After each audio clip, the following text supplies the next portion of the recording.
And we're back.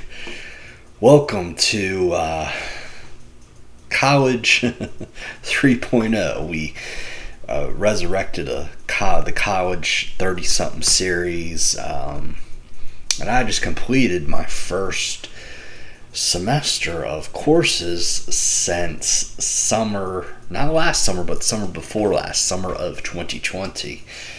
Thank the good Lord. This video is going to be a tip video. Maybe some of you going back to school like I did first time in like a decade. Or some of you've been going to college, or you started off the year with good intentions, but you just kind of fell by the wayside and just need a little pick-me-up. So that's what I'm going to give you some tips here. I will say some good news. Since the last video I did, which was a couple, I think it was 2 or 3 years ago, something like that. I didn't actually do all the courses from I think I stopped in 2019, but I can assure you that for this point forward, we're going to do all the courses, discussing them, reviewing them, that sort of thing. But this is the tips video. The good news is that Walmart, my employer, back in 2019, they were doing college for $1 a day. Now it's completely free. The only thing is you just have to pay for your books ahead of time, and then about 2 or 3 weeks later, you file for reimbursement and then get the money back through there. So, but still, tuition is free. Pay for everything. So, what was I going to do? Okay. Tips. Okay. Number 1, use online textbooks and get them through Vital Source. That's the name of the brand that you want. I would not recommend getting any sort of textbook, whether it be digital or actual paperback, from the campus bookstore. If you do have to go that route, make sure you at least order them 2 weeks ahead of time, and don't wait right before the week before class and get them, because then you run a situation like I did last fall where the semester starts on a Monday, and you're sitting there now Wednesday, Thursday, and you're still waiting for your books, and you've already had your couple days off from work where you wanted to work on homework, but you couldn't, and then you're on this treadmill of trying to get your working 8-hour shift, and then you got to do homework too on the same day. So that's kind of 2 tips in one. Try to do a little bit of homework each day, and try to take some time to enjoy your days off from work, but also remember that the more work you do the more work you do on your days off, the less you have to do, whether it be getting up early or staying up late after work to get your schoolwork done. Tip number 2. Start the week start, at least where I'm at, Brandon University. Now it's called University of Massachusetts Global. The weeks run Monday through Sunday. So as soon as you can on Monday, you should start that week's assignments. Now, or at the very least on Monday morning, read what assignments are due, read the rubric, what's required, and at least read the discussion board questions. Okay, that way you kind of have an idea what's expected that week for the discussion boards. And I'll be honest with you, the discussion boards are pain in the neck. They're pain in the ass. Not so much the actual discussion board questions, but the fact that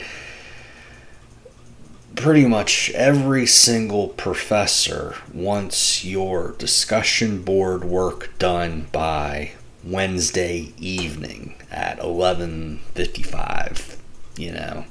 They want it done by Wednesday evening. Well, some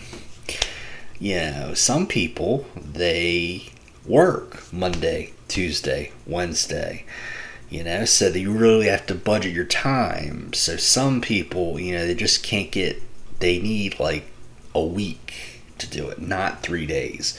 But still, I know it's a pain in the neck, but the discussion boards, they are, pain in the neck to do because you only have like 3 days to do it. I mean, you can always work ahead, but let's face it, how many of us, especially those of us who work full time, how many of us work ahead? Yeah, me neither. But I would say try to do all the discussion boards, try to answer all the questions, complete sentences, at least I would say each instructor varies as far as how much they want you to type for the discussion boards, but I would say a good answer is probably at least 150 to 200 words for the discussion questions to answer them. Okay, and also think of the discussion boards too as easy points. It's better to do the discussion boards, turn them in on time. I know it's hard when you just have 3 days, but usually with discussion board questions, it's more of a completeness grade. Did you turn them in before the deadline? Did you use complete sentences? Oh, did you have a source to cite? Some professors are okay with just a textbook. Some of them want textbook and then a news source, academic source plus, in addition to the textbook. But yeah, discussion boards are probably the easiest points though. And then think of it as, okay, by Wednesday night you have the discussion board questions done, and then for the rest of the week you just have to worry about answering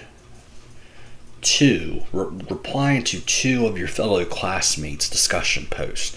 And what I mean by that, you just type like 100 words saying, okay, I agree, I disagree, or hey, that reminds you of an experience from life, but just, basically a discussion board takes the place of an actual physical in classroom discussion. That's the point of discussion boards for that.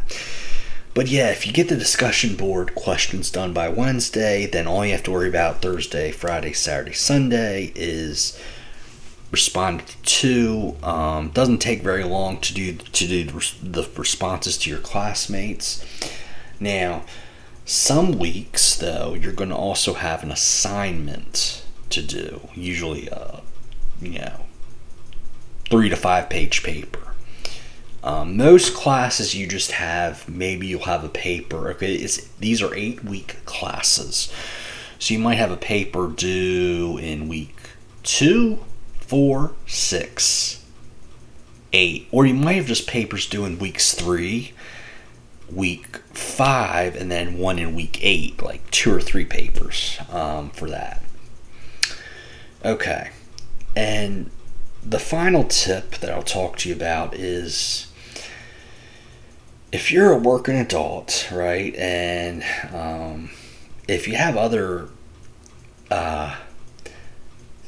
things to juggle in your life, in addition to working your current job to try to put food on the table and gas in your car. Boy, that's getting really expensive, isn't it? You just have that job you're working right now, and then you're taking your college classes, but then some you also have kids to worry about, and so the thing I want you to keep in mind with this, because a lot of you are juggling so many other balls in your life, right? Just remember that it's not about getting the best grade in these classes. It's just about getting the most points. All of the classes at UMass Global are graded on 1,000-point scale. Okay, each course is worth 1,000 points. Well, pretty much all colleges, at least in America, you just need a minimum grade of a C to pass, and a C is what is 70, or on a 1,000-point scale it's 700. So just remember that you need to get at least 700 points out of 1,000 to pass the class. Okay, and another thing I would say is that there's going to be probably some weeks where you might be a little bit more distracted than others. You might have, like, I can tell you right now, in the month of May is going to be tough for me to stay focused because I got family coming to town, and I got my a big political convention a couple weeks after that I'm going to for. So there may be some weeks where you just have to live life, or you got son or daughter soccer tournament or spelling bee or that sort of thing. You got to travel, 200 miles or something to do. So what I would say is that don't beat yourself up if you have to take a week off. But remember this one caveat though, that if you need to take a week off, make sure you kind of consider it beforehand. And what I mean by that is make sure that you actually look at the course syllabus and the course information. Make sure to look at the assignments beforehand. Like, is this a week where I just, I'm going to blow off a discussion board? It's only worth 25 points out of 1,000. I'm just going to blow it off. Or is that week you got 25 points and there's also a paper due, okay? Now the question on here you want to ask yourself is this paper worth 100 points? So, okay, if you blow off a week, you'll still have at least enough margin to get a B. Or is this paper a 300-point paper? Yeah. If it's a 300-point paper, then you better try, at least attempt to put a paper together, because if you blow that off, that's 300 points, and then you're like, you got to be perfect the rest of the class to get that 700 points or that C to pass. Now, another caveat to this, I don't want y'all saying, well, Bobby told us it's okay to take weeks off. Now, you need to be, I do not recommend doing this in a class where the content builds from week to week. A math class, accounting class, a finance class, where the topics build every single week. So if you go in week 1, you get all the work done, but then you blow off week 2, and then you go into week 3 thinking to pick up, not worry about week 2, and then you're lost. Yeah. So if it's an accounting or a finance class or a math class, then don't take weeks off. Okay. Another thing about these kind of accounting, finance, or math classes too is that if you do all the work, then you have a little bit of margin, a little bit of wiggle room if there's a concept you don't understand, right? Of course, I'd recommend you go to the professor, or most online colleges will have tutors for free of charge. You just have to set up an appointment ahead of time, in most cases, and a tutor will help you in math, and also even accounting and finance and all the business mathematics too. But yeah, now if it's a class like mass communications, which I just took, and there was a week or two I was like, no, that paper's not happening, and it's just worth 80 points out of 1,000. You just, Okay, take a 0 and you're only down, 80 points. Not even a full letter grade, right? Okay, so yep, that is going to do it for this video. I hope you enjoy this video. If you want to go back and watch some of the previous videos, I know the one at the very beginning, I talk a lot about the college process and all the paperwork you got to do and that sort of thing too. So definitely feel free to go back and watch those. And all right, have a nice day. Thanks.